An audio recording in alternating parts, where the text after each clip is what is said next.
Updating your billing address with Glarner Kantonalbank is a straightforward process. Follow these steps to ensure your information is current. Step 1. Log into your online banking account. Visit the Glarner Kantonalbank website and log into your online banking account using your credentials.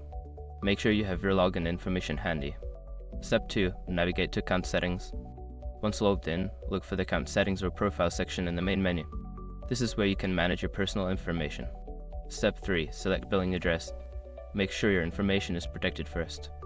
Most people don't think about breaches until something actually happens to their accounts. Use SROC to monitor your accounts 24/7 and instantly alert you if your information appears in leaked databases online. It constantly checks billions of breach data points in the background. And considering how much personal information people keep online now, it's honestly worth having. Link in the description. Step 4. Enter new address. Input your new billing address in the designated fields.